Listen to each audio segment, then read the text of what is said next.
Chicos, nos vamos a la página 27 del módulo de biología y vamos a trabajar con el capítulo de citología.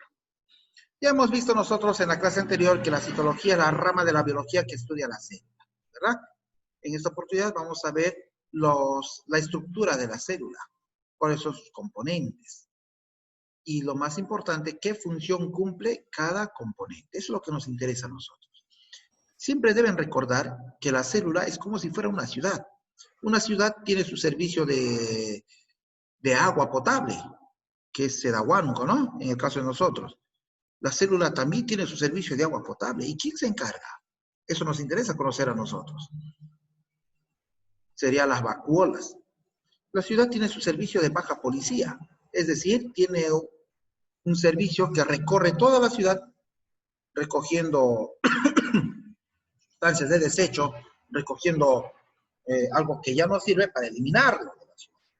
La célula también tiene su servicio de baja policía. ¿Cómo se llama el organelo que se encarga de recoger los desechos? Hoy lo vamos a estudiar. En una ciudad hay una fuente de energía.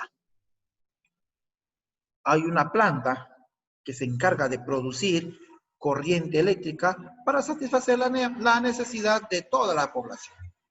En una célula también hay un organelo que se encarga de proporcionar energía para que la célula realice todas sus actividades metabólicas. ¿Y qué organelo es ese? También el día de hoy lo vamos a aprender. ¿Ven? Entonces, siempre que hablamos nosotros de una célula, debemos comparar entre una célula y una ciudad. Porque así es. Debido a que la célula es la unidad más pequeña para un ser vivo, esta célula cumple todas las funciones. Tiene todas las funciones de un individuo. Es más, existen seres vivos en las que a una sola célula, sin necesidad de irlas agrupando en tejidos, órganos, aparatos y sistemas, etc., yo puedo llamarle individuo directamente. ¿Y en qué casos, profesor, ocurre eso? En el caso de las bacterias, en el caso de los hongos y de las levaduras. ¿Ya? Una célula también puede ser considerada como un individuo. Muy bien, entonces hecha la parte introductoria, nosotros nos vamos ahora a ver la parte bibliográfica. ¿Cuáles son las partes de la célula? Las partes así, básicas. Tenemos la membrana celular, que es la que protege a la célula, la membrana nuclear, que se llama carioteca, que se encarga de proteger al núcleo propiamente dicho, ¿sí? Y entre otros componentes. Así tenemos el citosol. El citosol es un líquido gelatinoso que se encuentra en el citoplasma. Este citosol va a contener proteínas, vitaminas, minerales, etc. Y todos los organelos de la célula se encuentran flotando en el citosol.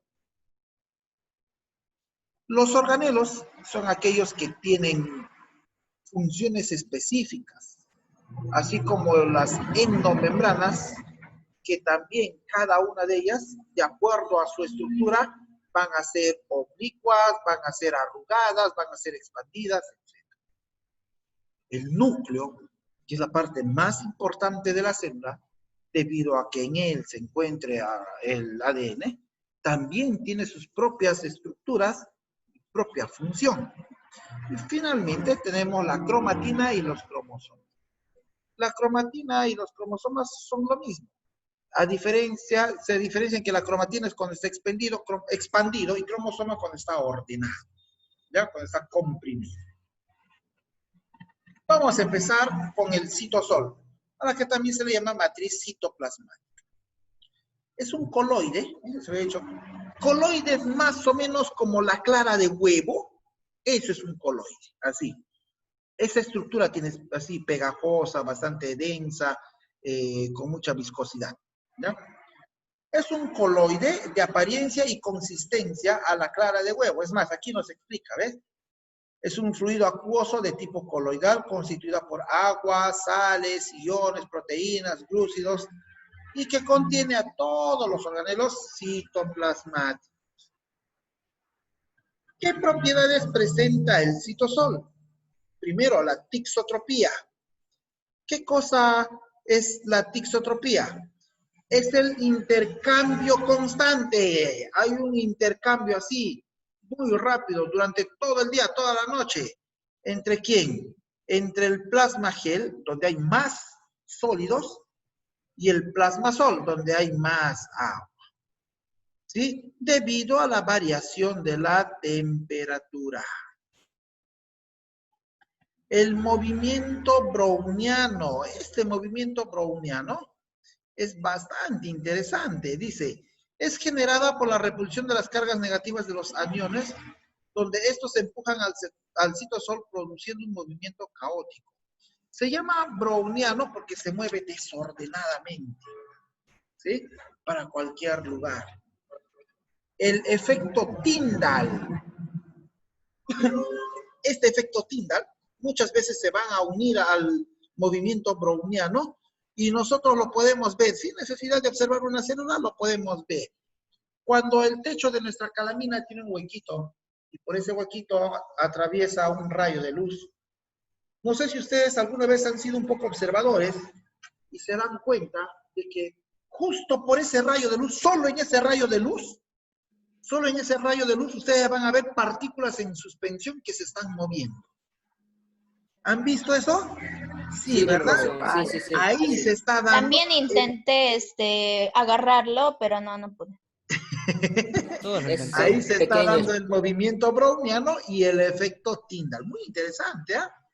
Muy interesante cómo podemos ver, ¿no? Bueno, yo no he intentado agarrarlo, he sido un poco más precavido, y he estado ahí observando y tratando de darle una explicación lógica.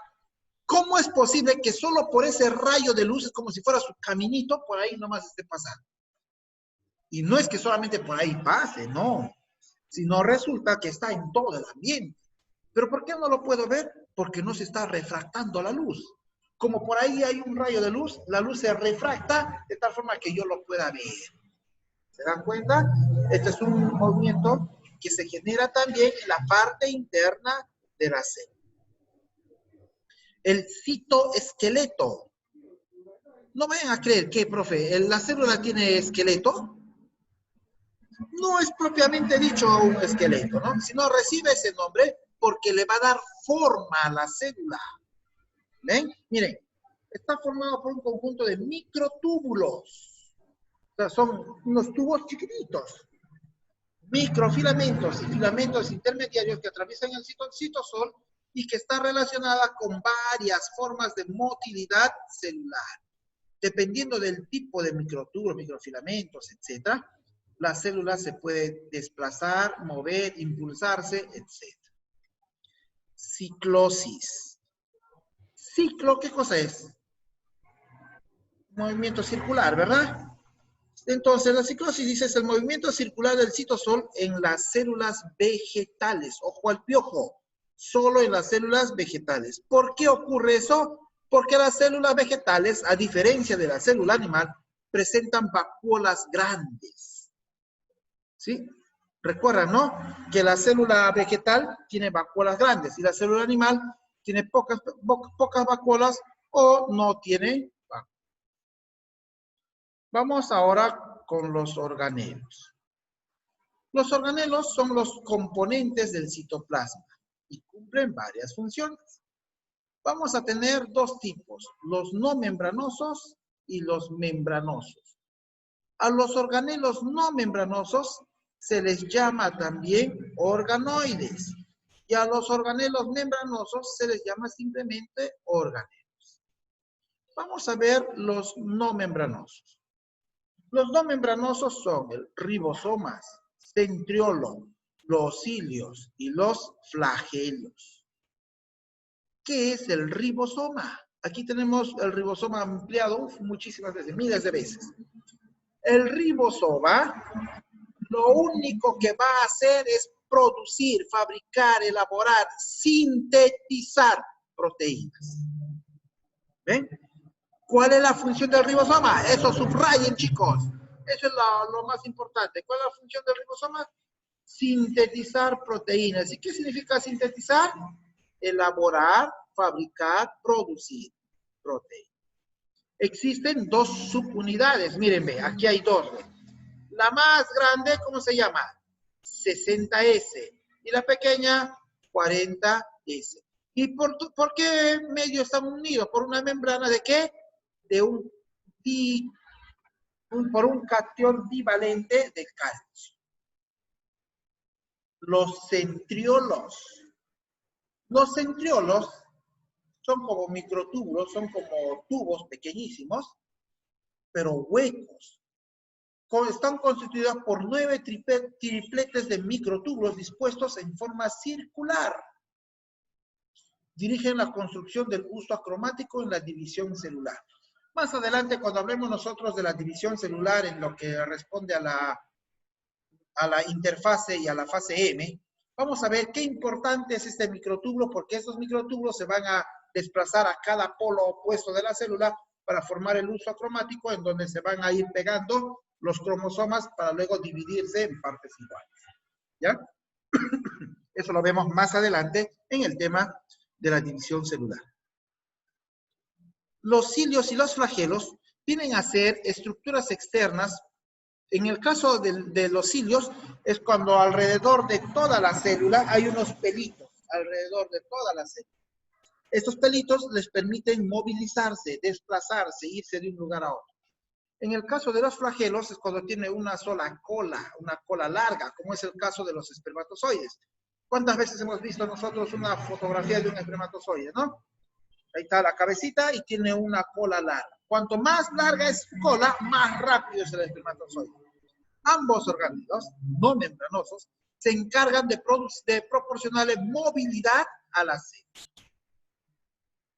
Ahora vamos con los organelos membranosos o también organelos propiamente dichos. ¿Por qué se les llama membranosos? Porque tienen membranas, tienen pliegues y pueden ser de 2 pliegues o de un solo pliegue. Veamos, ¿cuáles son los de membrana simple? Los de membrana simple son los lisosomas, peroxisomas, glioxisomas y las vacuolas. Y las de membrana doble, los plastos. ¿Y quiénes forman parte de los plastos? Los cloroplastos. ¿Ya? Listo, vamos a ver entonces. También la mitocondria presenta endomembranas. ¿Ah? Vemos nosotros aquí ¿cuáles son los lisosomas? Siempre me interesa a mí la función que cumple. ¿Qué función cumple la lisosoma? Digestión celular, autofagia. ¿Qué significa, profesor? Significa que este lisosoma se encarga de recoger todo lo que no sirve para luego desecharlo. Es como el servicio de baja policía que hay en una ciudad. Entonces, los lisosomas se encargan de recoger todos los desechos. Es el basurero de una ciudad. Recoge todo y lo va a desechar. Los peroxisomas contienen enzimas que son biocatalizadores químicos debido a que aceleran una reacción química. Y estas enzimas, ¿qué cosa van a hacer? Van a degradar peróxidos orgánicos, es decir, van a formar agua oxigenada. Entonces, ¿cuál es la función de los peroxisomas? Almacenar enzimas que degradan a los peróxidos, ya sea orgánicos o inorgánicos. Vamos ahora con los glioxisomas. Los glioxisomas se encuentran presentes en las plantas, en los vegetales, en los hongos y en los protozoarios. ¿Y qué función cumple? Convertir a los lípidos, que es la reserva de energía, en energía, que son los carbohidratos. ¿Ya? Entonces, los glioxisomas se encargan de convertir a los lípidos en glúcidos. En otras palabras, degrada a los lípidos para producir energía. La vacuola, chicos, la vacuola hemos hablado muchísimo. Su función principal es de almacenar agua, pero también almacena sustancias de desecho. Miren, contiene agua y pigmentos, pueden realizar funciones de excreción y digestión. Lo más importante es que contenga agua, ¿y qué más? Y que cumpla funciones de excreción y digestión, es decir, para eliminar sustancias de desecho o para que ingresen alimentos. Finalmente tenemos los que presentan doble membrana, como es el caso de los plastos. Ahí tenemos el cloroplasto. ¿Qué función cumple el cloroplasto? Almacenar aquí a la clorofila. Y la clorofila es muy importante para la fotosíntesis de las plantas. ¿Sí? Aquí vamos a ver los plastos. ¿Quiénes son? Los leucoplastos. Miren, ¿qué hace el leucoplasto? Almacena almidón. ¿Y qué cosa es almidón? Almidón viene a ser un carbohidrato de cadena larga. Los cromoplastos, lo que les había mencionado, ¿no? Ahí donde se mantienen, donde se van almacenando los pigmentos. Los cromoplastos van a almacenar pigmentos. ¿Qué pigmentos presentan las plantas? Las plantas pueden ser verdes, rojas, amarillas o anaranjadas. ¿Sí? 3 tipos de colores. ¿Cómo se llaman los pigmentos? Por ejemplo, en el caso de las plantas verdes, el pigmento se llama clorofila, ¿no? Y eso ya lo sabemos. En el caso de las plantas que tienen color amarillo, el pigmento se llama xantofila. Aquí está, vean, de mayúscula, xantofila. Se encuentra en el limón, plátano, la zanahoria también. El licopeno da el color rojo al vegetal. Por ejemplo, el tomate, el pimentón, el rocoto, ¿sí? Por el licopeno. Luego tenemos los cloroplastos, que habíamos mencionado que contiene a quién? A la clorofila. Y lleva a cabo la fotosíntesis. La mitocondria también presenta membrana doble. Dice, la mitocondria es una membrana extensa, lisa, y tiene membrana interna. Presenta repliegues o crestas, y en ella encontramos las enzimas de la cadena respiratoria. Por lo tanto, ¿cuál es su principal función? La respiración celular. O, en otras palabras, es el organelo que se encarga de proporcionarle energía a la célula. ¿Está bien? La mitocondria, perdón, sería como el electrocentro de una ciudad. Sería como el generador de corriente eléctrica para todas las células. ¿Sí? Esa es la función de las mitocondrias. Para finalizar, tenemos el sistema de endomembranas. ¿En qué consiste el sistema de endomembranas? Son un conjunto, son varias estructuras que contienen membranas y que permiten el transporte y la circulación celular. Ejemplo, retículo endoplasmático, que son dos, el liso y el rugoso, el golgiosoma y la carioteca. Eso se ve más adelante. Vamos a ver con los glioxisomas. Presentan enzimas del ciclo glioxilato y convierte los lípidos en azúcares. Esto ya hemos mencionado anteriormente, cuando convierte al ácido graso en un monosacárido, está degradando al lípido para producir energía. Vamos con el retículo endoplasmático. Les había dicho que existen 2 tipos de retículo endoplasmático, el rugoso y el liso. ¿Qué hace el rugoso? En el retículo endoplasmático rugoso se sintetizan proteínas. Mira, esto es importante. Se sintetizan proteínas. En el retículo endoplasmático rugoso se puede elaborar proteínas, no solamente en el ribosoma. ¿Qué hace el retículo endoplasmático liso? No tiene ribosomas en su superficie, por lo que es llamado órgano de transición. Sin embargo, participa ¿en qué? En la degradación de hormonas. ¿Qué más? En la detoxificación celular.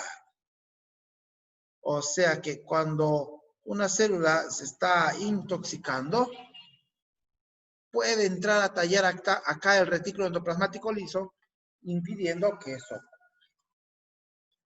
También tenemos el aparato de Golgi, al que también le llamamos complejo de Golgi. ¿Qué hace el aparato de Golgi? El aparato se encarga de tener unos sacos y en esos sacos van a ver qué cosa, glúcidos. O sea, van a fabricar carbohidratos, lisosomas, peroxisomas y también van a almacenar sustancias de desecho de la célula. Para finalizar con el tema de la célula, vamos a hablar del núcleo. Ya sabemos que el núcleo es la parte más importante de la célula. ¿Por qué? Porque en el núcleo se encuentra almacenada toda la información genética de una célula. ¿Cuáles son sus partes? La carioteca o la membrana celular, que es un sistema de endomembranas, que tiene membrana doble y presenta poros, es decir, presenta algunos huequitos pequeñísimos por donde va a haber intercambio de materia. ¿Y de dónde se forma? Del retículo endoplasmático rugoso. El carioplasma, cariolinfo, nucleoplasma, dice, son coloides que contienen enzimas y nucleótidos libres. En este caso, la carioplasma, cariolinfa o nucleoplasma van a contener enzimas. Esto es la parte importante. El nucleolo es una estructura que se encuentra en el centro del núcleo, pero que no se va a replicar por sí mismo, ¿ya? Dice, el nucleolo es una estructura esférica y formada por ARN, aunque también presenta ADN reverso. ¿Está bien? El nucleolo puede ser único o puede ser múltiple, y su papel es el de sintetizar las moléculas de ARN, transferencia y la replicación de las proteínas. Para finalizar, la cromatina, que contiene proteínas, y estas proteínas se llaman histonas, y van unidas ¿a quién? Al cromosoma. ¿Ya? La cromatina es un agregado supramolecular heterógeno, diferente en sus estructuras, ¿sí? Y que contiene varias proteínas. ¿Qué función cumple? El de proporcionarle estabilidad a una célula. Presenta siempre también algún tipo de contaminación. Muy bien, chicos, hasta aquí la clase del día de hoy. ¿Alguna duda?